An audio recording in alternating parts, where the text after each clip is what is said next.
warahmatullahi wabarakatuh. Halo, jumpa lagi bersama saya Nur Afifi, mahasiswa Prodi D3 Rekam Medis dan Informasi Kesehatan dengan nomor induk mahasiswa 22032511. Video ini dibuat untuk memenuhi tugas mata kuliah Anatomi Fisiologi yang diampu oleh Bapak Henry Didiarto. Pada kesempatan kali ini kita akan membahas mengenai anatomi fisiologi sistem pendengaran. Dalam sistem pendengaran, kita akan membahas tentang pengertian telinga, yang kedua tentang fungsi telinga, yang ketiga bagian-bagian telinga, dan yang keempat proses terjadinya pendengaran. Kita masuk ke dalam pembahasan yang pertama, yaitu pengertian telinga. Telinga adalah organ tubuh manusia yang berfungsi sebagai indera pendengaran dan organ yang menjaga keseimbangan. Telinga merupakan organ yang berperan terhadap pendengaran kita akan suara atau bunyi.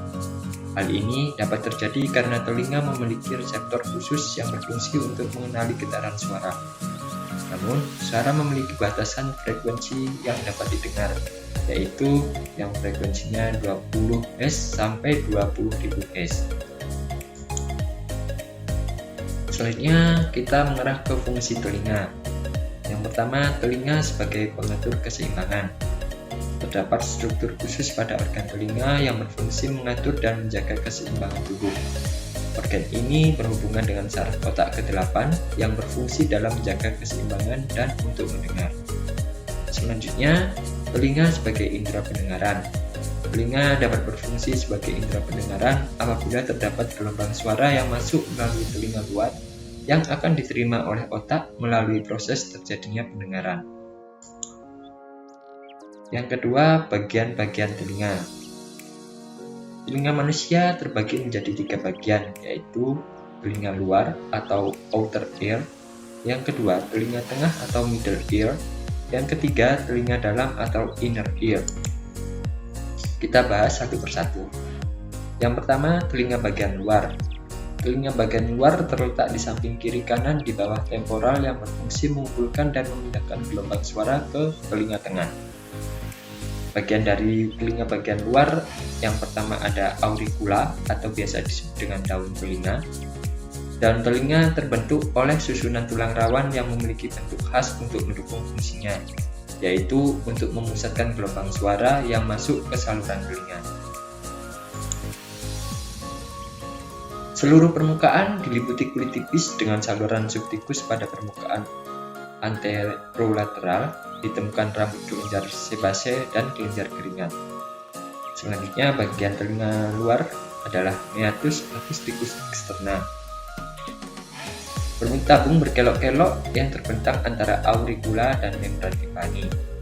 Terdapat kelenjar pseudorifera, yaitu kelenjar yang dapat menghasilkan serumen atau bahan mirip lilin yang dapat mengeras. Serumen ini menjaga telinga agar tidak banyak kotoran dari luar yang masuk ke dalam, juga dapat menghindari masuknya serangga karena memiliki bau tidak sedap. Fungsi komponen utama telinga luar. Yang pertama, pinna atau daun telinga, terletak di lempeng tulang rawan yang terbungkus kulit dan terletak di kedua sisi kepala. Mempunyai fungsi untuk mengumpulkan gelombang suara dan menyalurkannya ke dalam telinga, berperan dalam lokalisasi suara. Yang kedua, meatus auditorius externus atau saluran telinga, terletak di saluran dari eksterior melalui tulang temporalis ke membran timpani. Fungsinya untuk mengarahkan gelombang suara ke membran timpani, mengandung rambut-rambut penyaring dan mengekskresikan kotoran telinga untuk menangkap partikel-partikel asing. Selanjutnya, ada telinga bagian tengah. Telinga bagian tengah atau cavum timpani adalah ruang berisi udara dalam pars peterosa ossis temporalis yang dilapisi oleh membran mukosa di dalamnya. Terdapat tulang-tulang pendengar yang memisahkan cavum timpani dari meningen dan lobus temporalis dalam fossa cranimedia. Bagian dari telinga tengah, yang pertama ada membran timpani. Tepinya menebal, tertanam ke dalam alur sisi tulang yang disebut sulcus timpani. Membran timpani sangat peka terhadap nyeri dan permukaan luarnya disarafi oleh neuroauditorius. Selanjutnya ada tulang pendengaran atau ossicula auditus, terdiri dari stapes, malleus, dan incus. Malleus dan incus berputar pada sumbu anterior dan posterior. Yang ketiga ada cavum atau cavity timpani.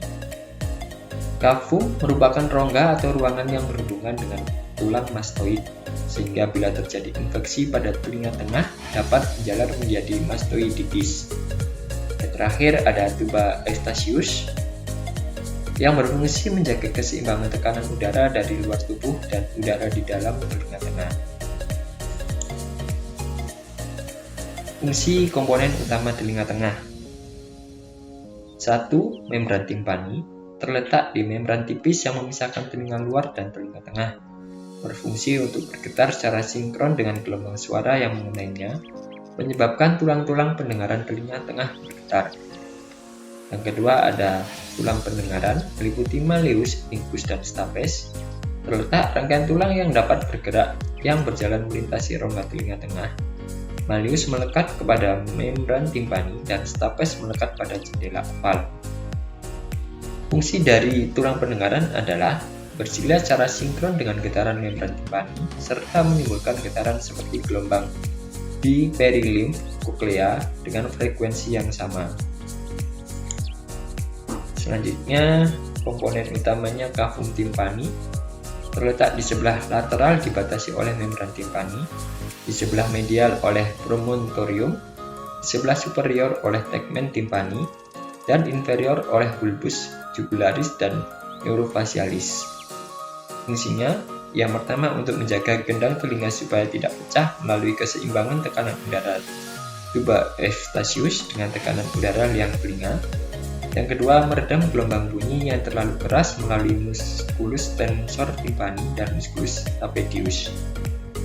Selanjutnya, bagian tuba eustachius, yaitu saluran yang menghubungkan ruang di belakang gendang telinga atau telinga tengah dengan tenggorokan dan bagian belakang rongga hidung.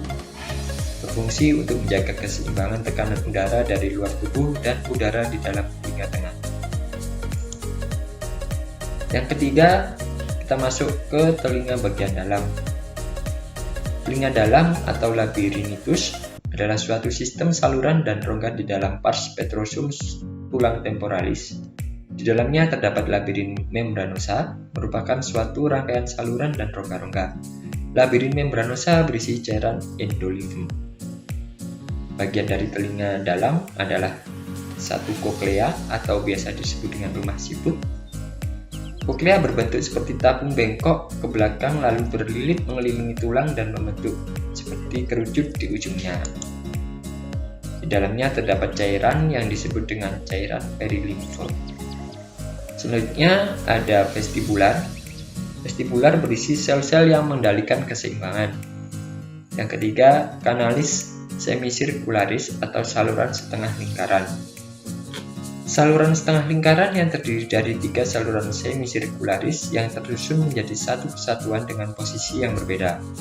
3 saluran tersebut adalah kanalis semisirkularis horizontal, yang kedua kanalis semisirkularis vertikal superior atau vertikal atas, yang ketiga kanalis semisirkularis vertikal posterior atau vertikal belakang.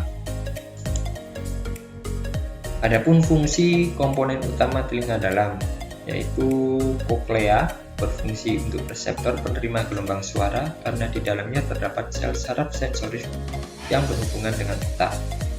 Yang kedua, vestibular, berfungsi untuk menjaga keseimbangan posisi kepala terhadap gaya gravitasi pada saat tubuh dalam keadaan diam. Yang ketiga, kanalis semisirkularis atau saluran setengah lingkaran, berfungsi untuk menentukan kesadaran posisi kepala saat terjadi gerakan rotasi atau memutar.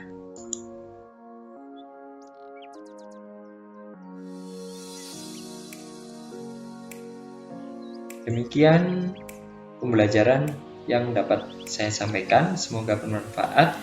Sekian, Assalamualaikum warahmatullahi wabarakatuh.